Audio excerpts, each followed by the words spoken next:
Viver juntos uma grande emoção. Sentir no peito uma explosão de amor.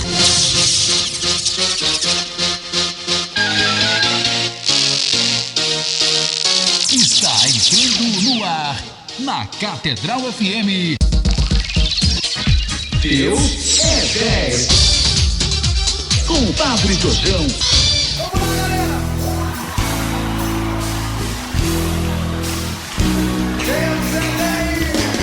Bom dia, ouvintes da Rádio Catedral 106,7, Sintonia da Felicidade, e é só sucesso.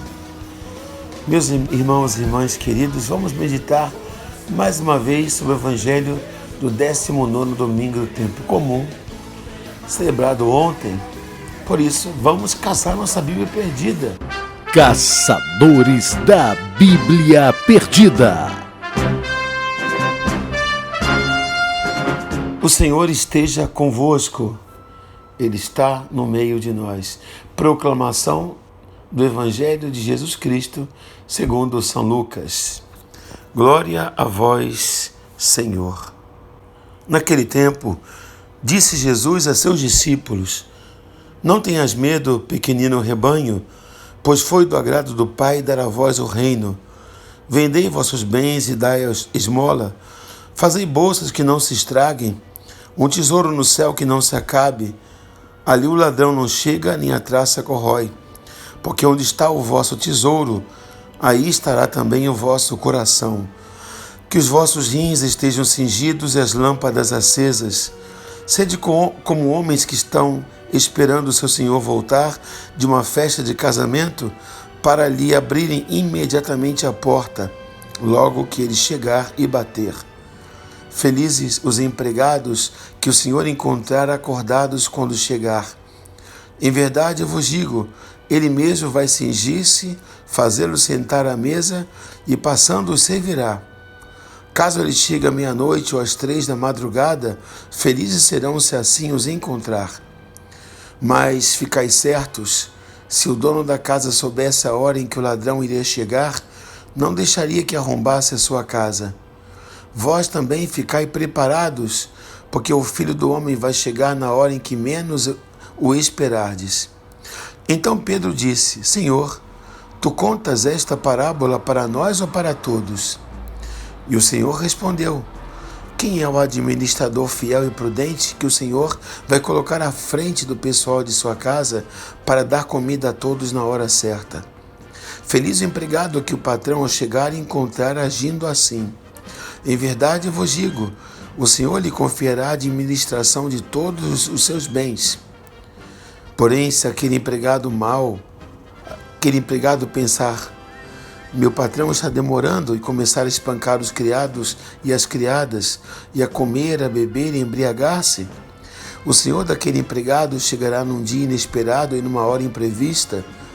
Ele o partirá ao meio e o fará participar do destino dos infiéis. Aquele empregado que, conhecendo a vontade do Senhor, nada preparou, nem agiu conforme a sua vontade, será chicoteado muitas vezes. Porém, o empregado que não conhecia essa vontade e fez coisas que mereciam castigo, será chicoteado poucas vezes. A quem muito foi dado, muito será pedido. A quem muito foi confiado, muito mais será exigido. Palavra da salvação. Glória a vós, Senhor. Meus irmãos e irmãs, quando São Lucas escreve esse evangelho, estamos mais ou menos lá, cerca do ano 67, na época em que já começou a grande perseguição aos cristãos. Nós sabemos que o grande incêndio de Roma teria acontecido pelo ano 64, entre os dias 19, 23 e 24 de julho, quando a cidade ardeu.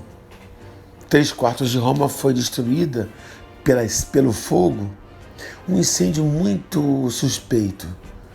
Os historiadores contam que quando o povo tentava apagar o fogo, havia homens que não deixavam, o que torna esse incêndio muito estranho, já que o imperador Nero, megalomaníaco, o mesmo que mandara matar a própria mãe, Lucrécia, para ver de que ventre maravilhoso esse homem teria nascido, tinha planos de reconstruir uma nova Roma.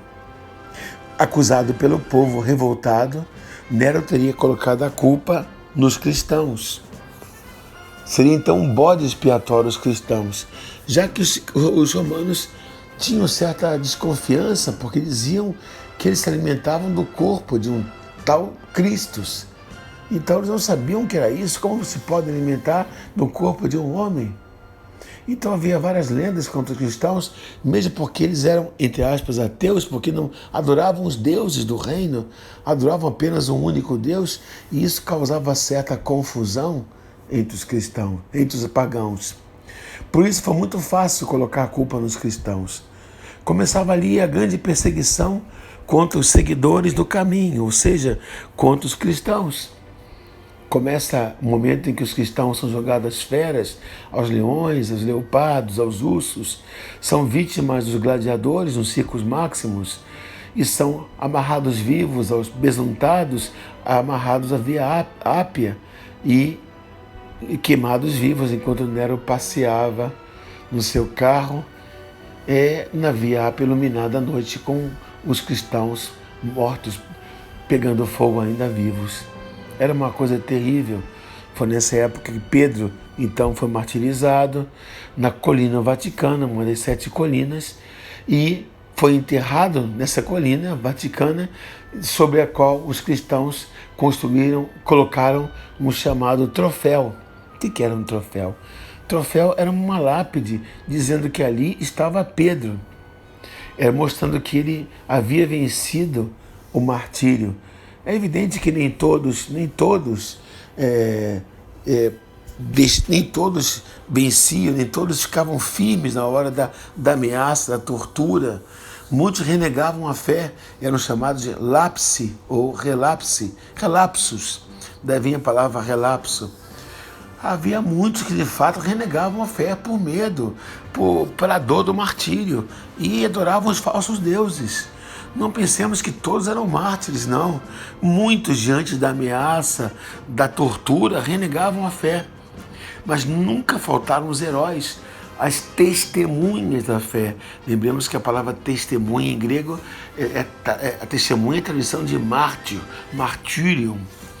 E esses homens foram de fato o grande exemplo que faziam que quanto mais eram perseguidos os cristãos, mais pessoas queriam ser cristãos. E sobre o túmulo desses homens eram colocados troféus, daí a origem daquilo que hoje um atleta, quando ganha um certame, um concurso, um torneio, ele recebe um troféu, porque troféu era o grande prêmio para aquele que permanecia firme na fé.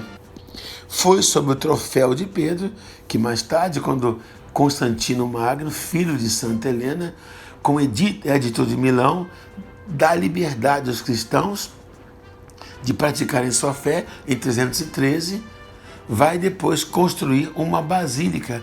Basílica vem de Basileus, que em grego é imperador, em honra a São Pedro.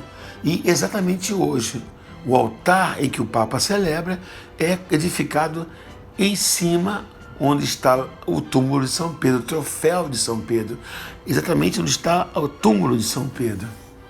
E foi guardado, registrado pelos cristãos. Está ali um troféu, uma inscrição dizendo Hic est Petrus, aqui está Pedro.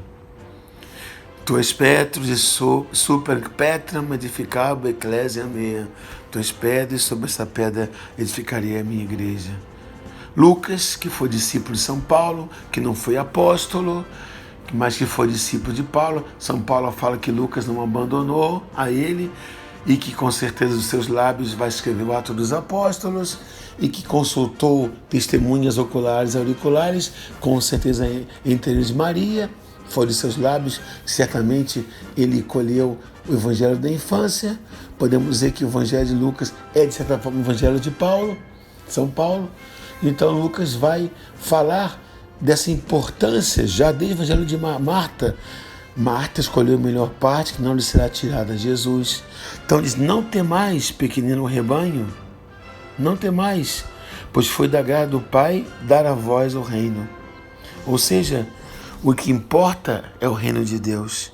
Haverá dificuldades, haverá provações, privações, mas todos nós, aos que estamos naquele tempo e nós também, pensemos que o Senhor está conosco, nas provações Ele está no meio de nós.